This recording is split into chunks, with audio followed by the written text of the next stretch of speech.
Breaking news mga ka-Pulse Point. Sanctions ng China sa 20 American defense companies, war drill sa paligid ng Taiwan, bombers sa Scarborough Shoal, at ngayon, ang kanilang stealth hunter na radar. Binulag ng Amerika sa Venezuela in minutes.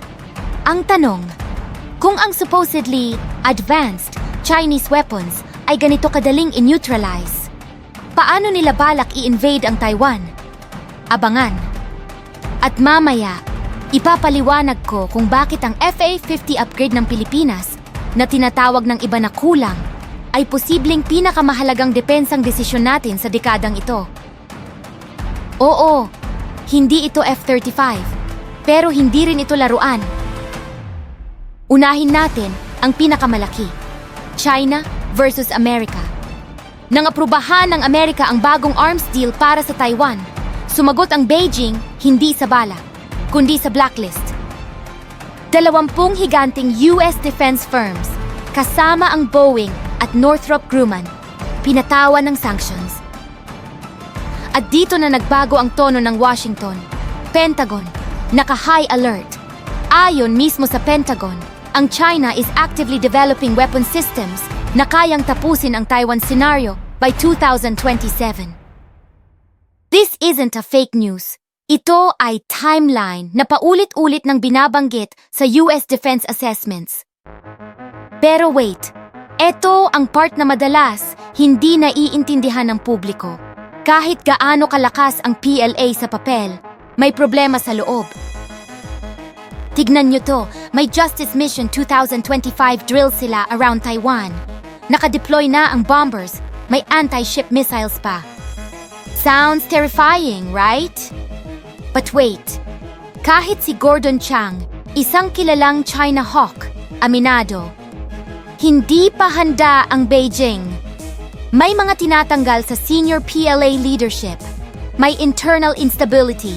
May takot na hindi suportahan ng sariling mamamayan. Chain of command is disrupted. At mas pinapahalagahan ang political loyalty checks kesa sa combat experience. Translation? Hindi sigurado si Xi Jinping kung sino pa yung tapat sa kanya.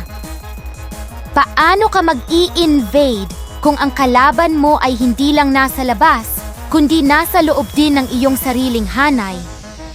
Yes, you heard that right. Hindi sila takot sa Amerika. Takot sila sa sarili nilang tao. Kaya ayon kay Gordon Chang at iba pang analysts, hindi pa handa ang China sa full-scale invasion. So, ano to? Bluff lang? So bakit maingay ang China? Dahil ang strategy nila ngayon ay hindi invasion, kundi intimidation. Ito ay isang psychological warfare. Pero eto pa ang mas nakakagulat. Alam nyo ba kung ano ang nangyari sa Venezuela? Hindi lang basta na-capture si Maduro. Na-expose din ang biggest weakness ng Chinese military hardware. For years, pinagyayabang ng China ang JY-27 metric wave radar nila, marketed as a stealth aircraft hunter. Ang sabi nila, kayang-kaya daw nitong i-detect ang F-22 at F-35. Impressive, di ba? Binili ng Venezuela. Binili ng ibang bansa. Big money. Pero nung actual combat na, the US operation, which took only minutes to achieve total air superiority, completely blinded and disabled the entire Chinese origin air defense network. The JY-27 stealth hunter? Napahiya. According to military analysts, intensive electronic jamming during the initial phase neutralized the JYL-1 surveillance systems and the vaunted JY-27 radar. Wala silang nakitang stealth aircraft. Kasi bago pa nila makita, binulag na sila. Let that sink in.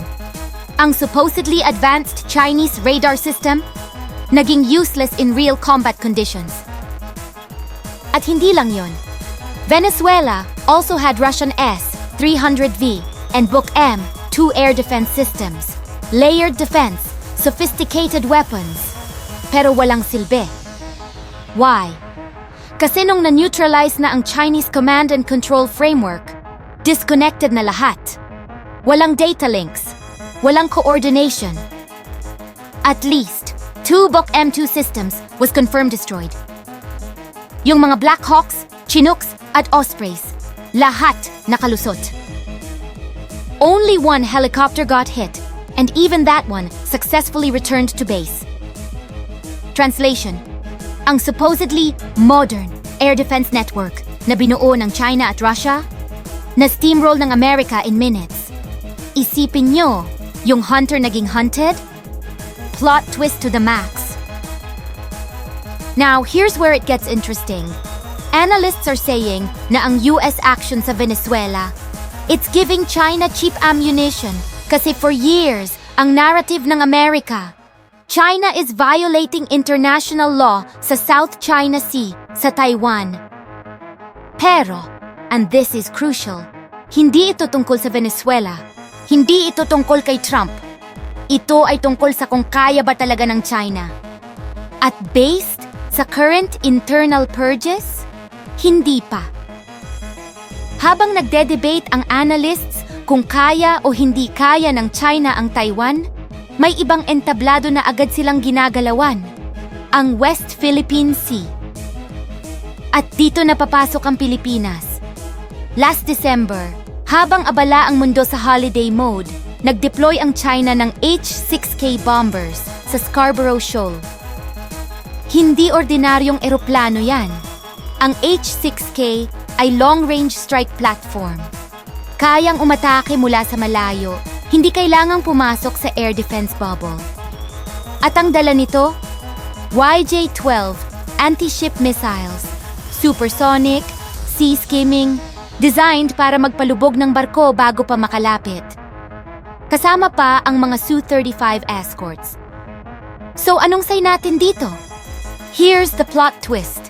Despite all the saber rattling, despite the bombers and the destroyers and the sanctions, China knows it's not ready. Kaya nga puro show of force lang. Kaya nga intimidation tactics. Kasi kung talagang ready na sila, ginawa na nila. Ngayon, karamihan ng tanong, kung magkagirian, saan pupulutin ang Pilipinas? At dito, madalas nagiging emotional ang usapan. Kulang tayo. Wala tayong laban. Sayang lang ang pondo. At dito, papasok ang FA-50PH upgrade. Last December 26, formal nang pinirmahan ang deal sa Korean Aerospace Industries. Hindi ito headline-grabbing. Walang fireworks.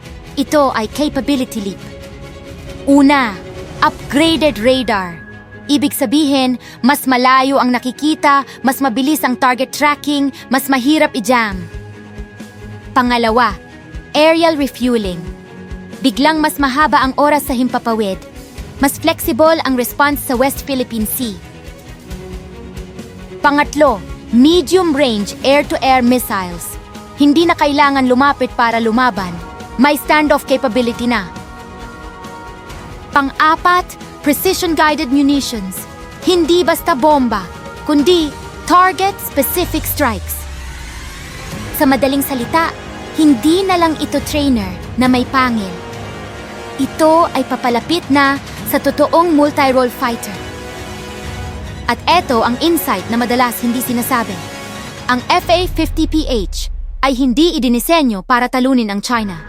Idinisenyo ito para hindi tayo maging easy target. Sa Scarborough scenario, ang FA-50 na may modern radar at tamang missile loadout ay pwedeng maging first responder, force multiplier at political signal. Hindi ito pangtapat sa H-6K, pero sapat ito para sabihing, hindi na kami bulag, hindi na kami tahimik. At huwag nating maliitin ang symbolism. Sa mata ng China, ang Pilipinas na tahimik pero consistent sa upgrades ay hindi na passive. Sa mata ng allies, ito ay credible partner. At sa mata ng kasaysayan, ito ang pagitan ng pagiging spectator at pagiging player. Sabi nga ng isang strategist, the most dangerous moment is when one side believes the other cannot respond. Ngayon, ang tanong ko sa inyo, mga ka-pulse point, sa harap ng bombers, sanctions, at tahimik na upgrades, Tama ba ang direksyon ng depensa ng Pilipinas? O huli na naman tayo sa susunod na yugto ng kasaysayan?